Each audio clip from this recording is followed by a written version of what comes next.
আসসালামু আলাইকুম ওয়া রাহমাতুল্লাহি ওয়া বারাকাতু। এক নিমিষে সব শেষ। আজ রাত থেকে বৃষ্টি হইতেছে। আর বৃষ্টির মাত্রা এত হয়েছে যে পুকুর একেবারে পানিতে পরিপূর্ণ হয়ে গেছে। পুকুরের চারিপাশ পানিতে পরিপূর্ণ, দেখতে পাচ্ছেন এখানে পানি পর্যন্ত উঠে গিয়েছে। তো আমি একটু চারপাশ ঘুরে আপনাদের দেখা। এই যে দেখতে পাচ্ছেন পুকুরের বর্তমান অবস্থা খুবই খারাপ, করুণ অবস্থায় হয়ে গেছে। পানিতে পরিপূর্ণ, ওই পার পর্যন্ত ডুবে গেছে, যদিও ওই পারে নেট দেওয়া রয়েছে। এই যে দেখতেই পাচ্ছেন পুকুর করুণ অবস্থা।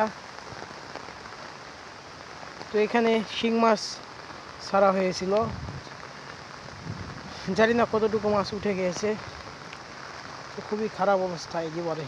এই পারে যদি আসি, এই পারে একই অবস্থা দেখা যাচ্ছে। এই দেখতেই পাচ্ছেন এই পাশে আরেকটি পুকুর আছে, এটার অবস্থাও খারাপ। এই যে পুরো পুকুর, এখানে প্রায় 12 থেকে 14 মণ শিং মাছ ছাড়া হয়েছিল। জানি না কতটুকু মাছ বের হয়ে গেছে বা আদৌ আছে কি না। তো একেবারে নিঃশেষ